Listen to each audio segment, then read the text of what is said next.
and welcome to the Benjamin Zulu Show. Now, Mr. Zulu has told us a couple of things in the past, and somehow I feel like this conversation will also take us back to that place of how we learn as women and where we learn from. And we learn from, as he likes to say, from an age of women who did not grow up with the very best of circumstances. So when it comes to finances, I'm sure, if you're my age or even a bit older, just put a little money for yourself on the side. Do not reveal all of it. Oh, my money is my money, your money is our money. All those things. But then today we're talking about how to trust your man with your finances. Zulu. I know they're happy in arms. It's like, how do we do that? The most emotional thing you're going to deal with in these streets of love and relationships is money. Yes. It is the leading cause of strife and breakups in marriage. I agree. And it is a leading cause of funny incidents. Some people posted an obituary on the daily paper about a lady who died. And they said, this lady has joined her father and the brother, and we hope they'll wake up tomorrow to the mischief they used to like so much. It caught the attention. That's how they in the obituary. That's the newspaper. National newspaper. The comment there is not all fly ventures. No. Finally, you have followed your colleagues. Now, can you go continue what you are doing? Jesus Christ. So, people traveled because it was written there the date of funeral. So, the one who wrote the article traveled to go and see what this is. And they said, when we arrived there, we realized it is the home of the father of the lady who is now also being referred to as passed on, had a lot of wealth. Okay. And he and this lady and another son were on one faction. The mother and the other siblings on the other faction. So incidentally, the three members of this other faction have died. So they hated each other, the two factions. So because one faction has got, can you guys continue your hatred in the land of the dead? Yes. Oh God.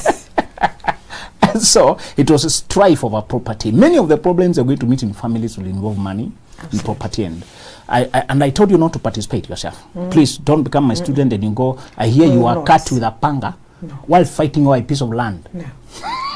How about I acquire my own and move away? Exactly. You know? So if your dad can safely distribute things among you, accept it to the magnanimous and say thank you so much. Yeah. If for peradventure he did not do it, and you see that you're risking your life fighting for it, ask yourself, what if there was nothing to fight over? Would I build my life or not? We buried my father in Kusi, some brothers, because he had divided everything, but he left one, not apportioned. I did not have much of an inheritance myself. I had squandered it in school. It was taken to school and I had to stay. So I had consumed. So I was quite prepared to, but there was one piece that he had not divided. They were trying to, and I could see tensions rising, and I joined my group. We returned to Nairobi. I left them to the meeting and I said, I don't see my future this direction anyway. So families are being split by properties and money. And love has been squandered because of money. People who genuinely loved each other. We marry and we are into each other only for me to realize you keep your money secret. I come to realize gradually. Again, when we are married, many times you don't have much money, so I don't know your money manners. Many times when we are starting, we don't have much to share. Yes. So I can't tell how you will behave. And I only come, and most men are shocked to realize the woman they married is not a team player. She bought into that concept of hiding her own money to eat the man's money. And they swallow it and they make it their de facto. Let me tell you what's the problem with that concept of keep your money aside. The women who advised you are dealing with a man, not this one, with another man. Yes. Can you start by saying that all men are not the same? They are not the same. And you should not be told some specific experiences about your auntie or mom with her man, as if they will apply with all men. Can we reiterate that the connection people make with their partner has uniqueness that nobody can understand it from outside? There are universal human psychology principles. That's what you're supposed to learn universally. To learn that women as a gender, they tend to have this more than men. Men as a gender, they tend to have this, you know. And I told you a guy who admires your salute. And I was telling you the psychological background of a guy when a lady salutes. Just that honor, just that respect. For him, that's very appealing. A good lady who's respectful, who says, and that's what they use in military, to acknowledge authority. So men have that need for acknowledgement in terms of authority. And you can take an insidious level of importance in his life by simply honoring him. Somebody interviewed those people who had affairs with assistants, with their house helps, with people who are below their partners. And they found a striking thing that was very invisible, because the women were saying, what does she have that I don't have? And were trying to compare themselves. Yes. And they were told, because of the male gender desire for submission or yielding, to submit is to yield, a person who readily gives him the position of importance. Yeah. They tend to, many of them, if they're not aware, if they don't enlighten and they're unconscious, but it is implanted in them to be attracted by yieldedness. It is wired in their DNA. And that's one problem they have. They themselves submitting to other people. One, these people who serve with yes, sir, who serve and they don't challenge it, they can appear very attractive. Only to an unenlightened man. Okay, thank you. It will become a very disturbing instinct if he is not aware of what is going on. That you can have a woman who is also very yielded, very submitted. But because it's usually a fetish. So weaknesses, fetishes, excesses usually develop from a genuine trait that you did not develop or control. So the fetish, the longing and a secret longing for something beyond the border taboo of wanting somebody who does not question, a sex slave of sort, person who will be your puppet, is coming from a healthy need to be a leader and have a follower. That you never developed you to be leader, to find a person who you have the same power, but they can yield to you as well. That was the right balance intended. But if you don't, the same thing with and women also have their own, that excessive, if they don't control it. Yeah. So the researcher was saying it is an uncontrolled, unconscious desire to be yielded to. That goes overboard. Okay. That goes uncontrolled.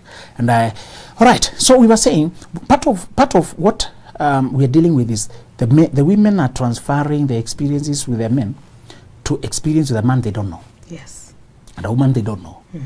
Once you connect with your man, the connection that comes is as unique as your DNA is. That is true. There is no connection between two couples that is similar in this world, just like nobody is similar to another one. Yeah. As humans, we have enough similarities and enough differences. Similarities to know what traits we carry as people, as a species, and differences to know that there are things about me that once I learn the principle there, when I come in, I must customize it. What my wife regards as leadership will be different from what her sister regards as leadership. That's true. What her mother regards as leadership. Yeah.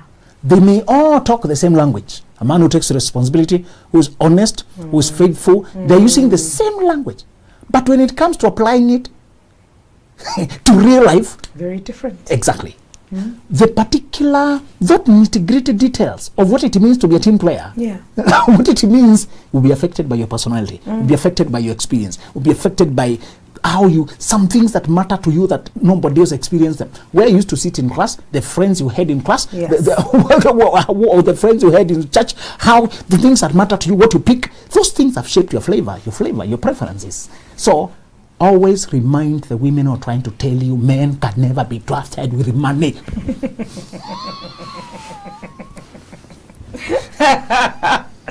Because they drum it into you. Yes, they do. Remind them that the man I'm going to be with, you've never been with him. You've never met him. You may know men generally.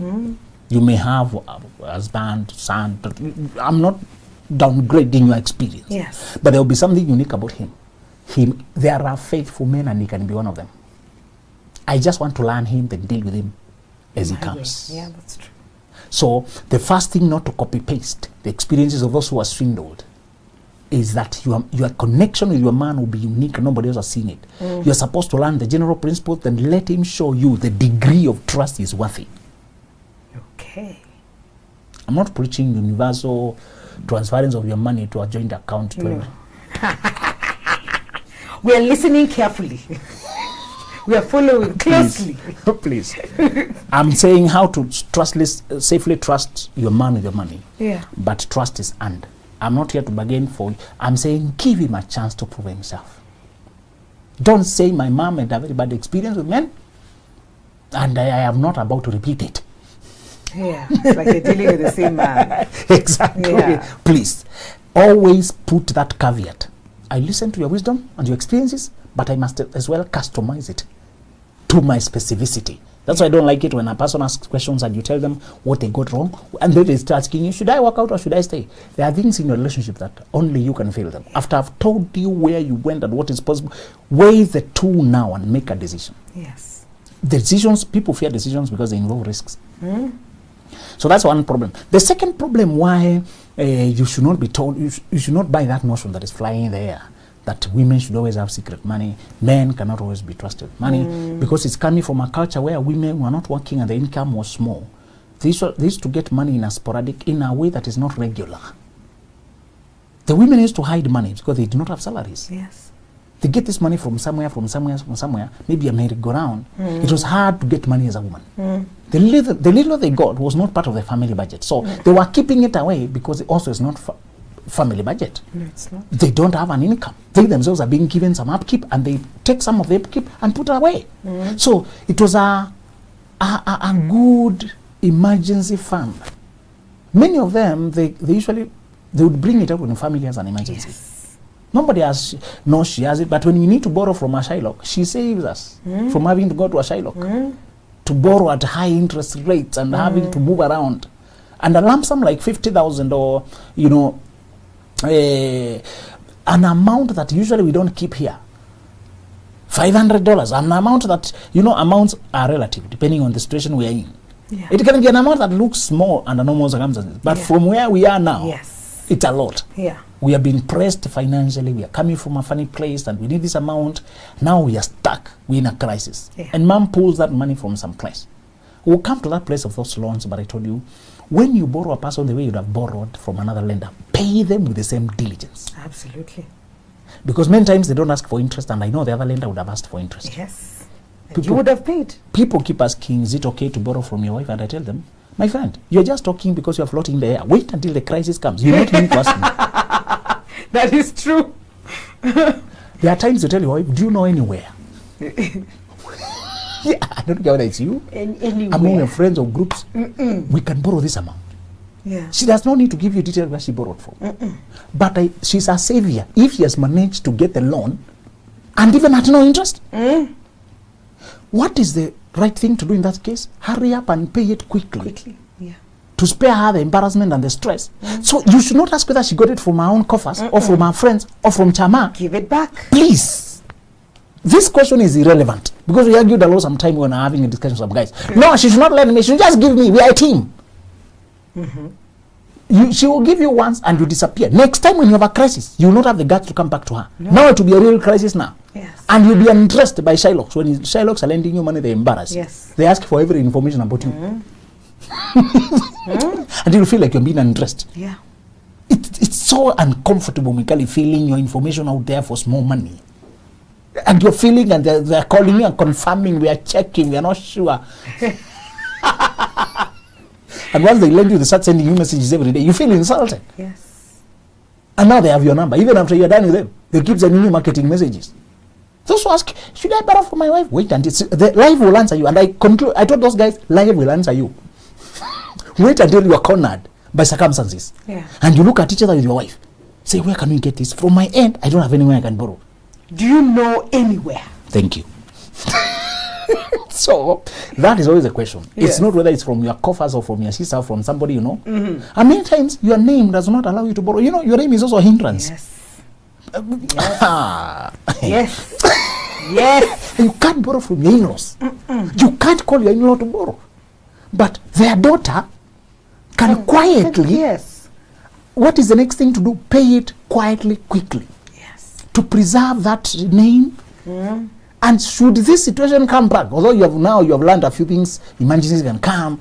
Yep. So this question about partners for me doesn't apply. It doesn't apply. Yes. If a person has been putting aside their own money that he should have used, That is their own money, surely.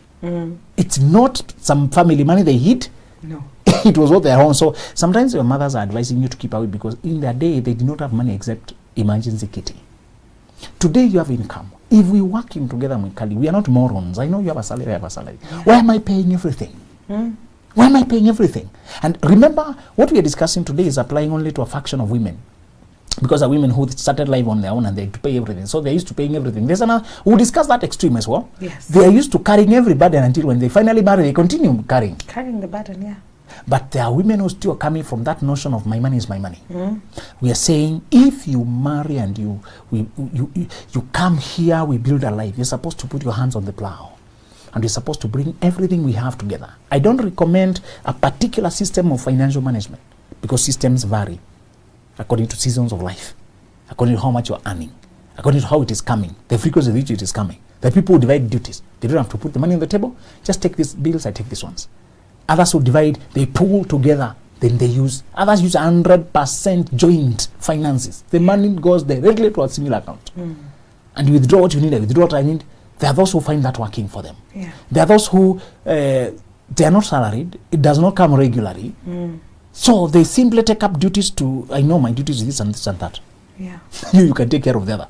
And some other time, it's only, money is coming from my side only. I'm running a family business and I'm running the accounts. We are working on it, both of us, but it comes through me. So it's not really mine. The effort is joint. Yes. But I'm doing the sales. Yes. Yes. You know? Yeah. You are doing the back side of the business. I'm doing the front side and handling the customers. This is not really my money. This business, the family money. It is family money. So in that case, I should give you cash money that should have been paid somewhere. Yep. For your own upkeep. Yep. This one for the family. So whatever you're managing and how you're doing it is, the details don't matter really. When you're united and you're coming with a clean heart, it will never be a source of fight. Yes. It will be flowing like a river. In fact, a time will come now, you have this income. I think because of this, let me do, yeah, okay. When you are united, yeah, it will never be a source of fight. Today I'm discussing those people who come here with hiding cards, you know, yeah. with one hand hidden. And it happens a lot. So it's not the system you use that is usually the source of fight. It's how open you are. Yeah. Yes. Yes. It's how free you are. If there is tension around the area of money, so we are saying you're borrowing from people who do not have income. If you have a regular income and we have needs, sensible thing is to participate in the needs. Even if you are earning only a tenth of what I earn. Sometimes I may be so far ahead. Yeah. You just came in. A sincere person will say, because I have this, let me buy this shopping. Yes. In fact, I'll be trying to stop you, no need. When we are all in it, we carry together, it will be trying to care for each other. Love requires healthy communication and sacrificial care for each other. Those are the fundamentals of genuine love. Healthy, to discuss what is going on, openness, frankly, and with freeness. And then so to sacrificially take what I can take to make your life easier. Okay. So I will see you volunteering and I'll tell you, no, use that one for this and that. I think this one we are sorted this time. And we call it an account. When you do accounts of good deeds to your partner and they feel indebted to return hand, so to speak, to return favor. When you are almost competing to do good things for each other, and then I did this, let me do that, the kind of harmony and ease, when you meet those kind of couples, you even sense the energy. Yes. Well, even when you're an outsider, you can see in small things how they're trying to assist each other, and you see, wow, this is so admirable. That competition to do good to each other, becomes a rhythm of trust. I know I can count on you. I know you can drop everything and come to me. I even avoid telling you. Because I know. There's a time I left the house and my wife did not have her keys. She left it in the car. And the car is outside. And we were having a shoot. I think it was a day like today. No. So she realized that she does not have the key. And she didn't want to interrupt. It was easy for me to send a motorbike to take it back. Oh. But I went home to find it still locked. I'm wondering, the car is here. I usually used when the car is not there. But the car is here and it's locked. What's happening? Oh, sorry, I did not have keys. And I said, I will just keep busy. You know, I wasn't going anywhere, so I could work from here. So what is that? A deed of goodness. Yes. And teaching her that it's not an inconvenience. Sometimes I can just send it. When there's that rhythm. Another time I mentioned I'm hungry. By the time I realized she has sent somebody to bring food. Oh. And it was just a conversation. Somebody's calling, hey guy, I'm here, I'm beside my pastor. You know, oh my God, that is so sweet. Small things, yes, that are thoughtful and caring, yeah, and self-denying. You take an inconvenience to spare me the inconvenience. I told you about the meme where the lady bent, yes, and the guy, almost by instinct, yes, placed her hands where she does not hit her head. yes. And people are saying, so this thing still, and it did not appear like an act. No. Because one was recording, was not part of it. The camera was shaking, you can see, this is not planned. Somebody caught a moment, and it told them, and the lady was not even aware somebody's watching me. No, but she rose up like everything was just okay. And wondering, what was the hand about? And continued. Didn't even ask about it. Those small things, they keep me feeling indebted to you. And that is how love bubbles. In fact, when you think about, I told you lovers levels, we'll be discussing it as we go, but the first level I discussed sensual. The next level is called spiritual. The inner. Okay. When you appreciate the person's glow, their energy, when you begin to know what they live, what they are about. Yes. When you can say, no, I know Mary. When you can talk about, not Mwikali. Can be. Exactly. When you know her values and the things that she counts, her areas of fears and her areas of passion, and how she would do in every situation. The inner, deeper connection is what we call the spiritual. You are a spirit. Yes. People have begin to say spiritual is about religion. You are a spirit, my friend. You better know yourself. And also, when you come to realize your spirit relating with Spirit of God Himself, you realize you bubble out of gratitude for the things He has done for you. How many times you went in a near accident? How many times you could have died? How many times He came in before you even asked? He answers before you pray. That's true. You begin to pray in retrospect. Yes. He saw you need this. Yes. You got the time wrong. The interview was 11, you caught 12. And you said, I'm so early, it's 10:40. Then they're calling you 10 minutes. We expect you in 10 minutes. I thought you were saved before you even knew you had a problem. Yes. You know, yes. You wanted to board this vehicle, it got trouble later to realize they have been arrested and wasted hours. Yeah. And the way I was angry to miss that vehicle. A friend was taken away from you, mistreated you, and you felt so bad. God, why me? Only to realize later. I was sparing you, child. Our love for God comes from appreciation. When I find a person who does not love God, I always know it's because they are unthankful. They're unthankful. If you sit and pause and reflect, when you are young, sometimes you'll get a funny crisis. A particle gets to your eye and it's a crisis. And your mom comes calmly and removes it. Yes. You are crying all over, she comes and sometimes part of your eyelashes are got in, just something got into your eye. But one time when I was removing from a kid, I realized that thing has, the fluid is sticky. When you touch it with anything, it attaches to it. Okay. I saw a detail that was impossible to be random. I removed the particle quickly because when you touch anything on it, it attaches to it, then you remove it. Yes. I said, who attached that detail? And if you don't remove it, it is hidden somewhere in a pocket. Yes. And at night when you are asleep, the eye washes. Those fluids you see at night, they were washing whatever was there. Yes. You know it. Oh, wow. And he said, who attached that detail? Then it left me reflecting, God, this cannot be random. It cannot be. This is too detailed. To be random. And I appreciate how much you took the time to design it.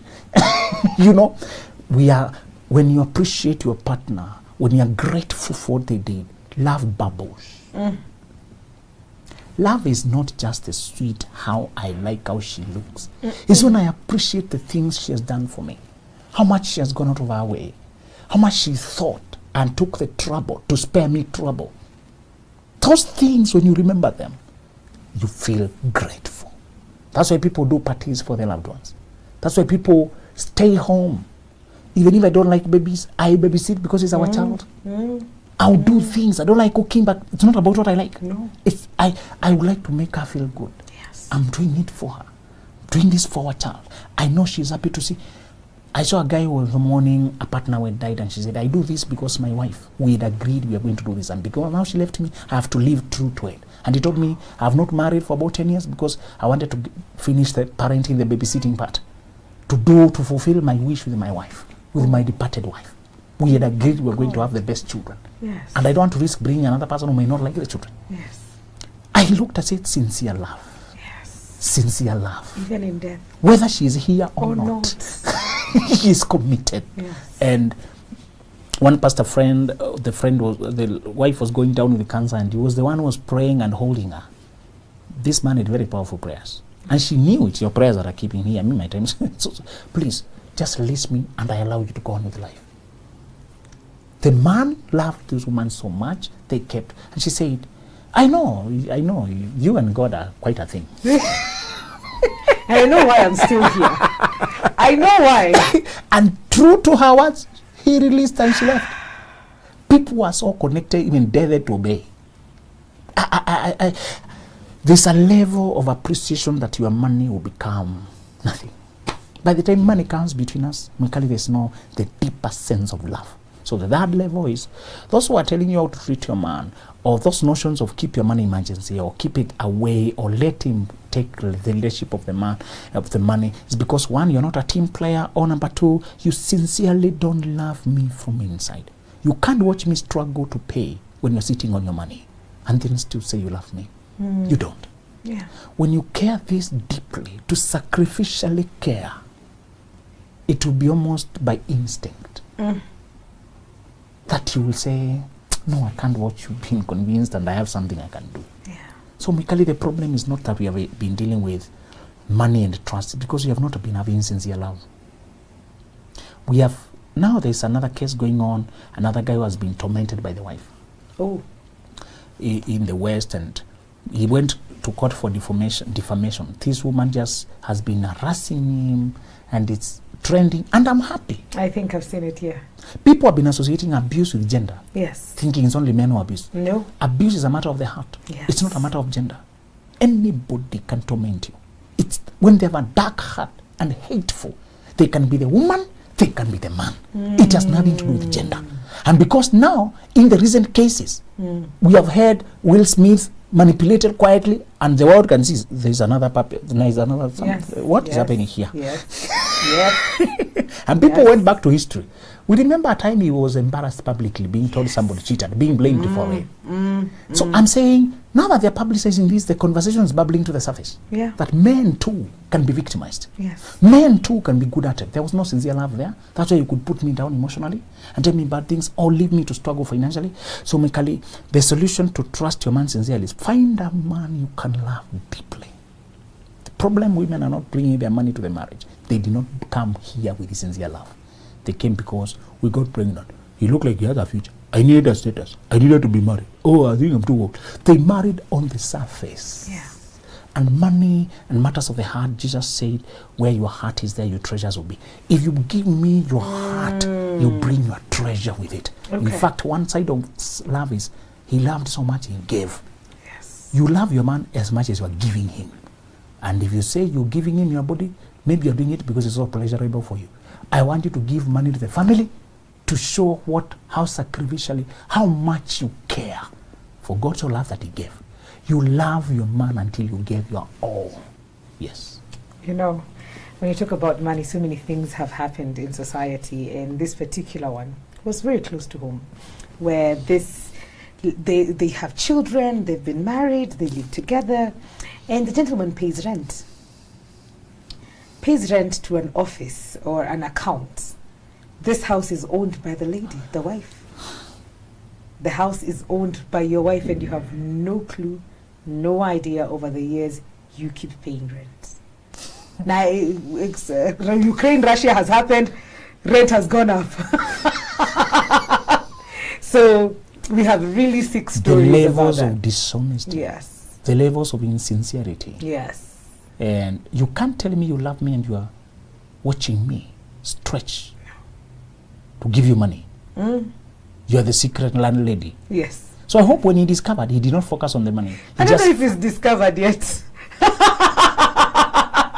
Okay. I don't know if he has. So this is how we conclude this one. You cannot come to marriage half-heartedly and expect it to work. You cannot keep your money away from your man and watch him carry all the weight and still call yourself a wife, when in fact you are more of a knife cutting his life asunder. And if you say you cannot trust him with your money, then the question is why you didn't choose a man that you could trust. What is marriage to you if not merging of lives and doing all things together? And why do you continue in a union you cannot trust your partner and bring all of you in it?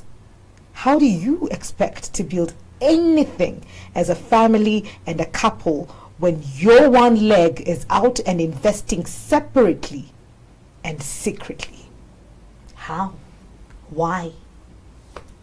It wasn't meant for you. Don't do it. That's all we had for you today. Adios.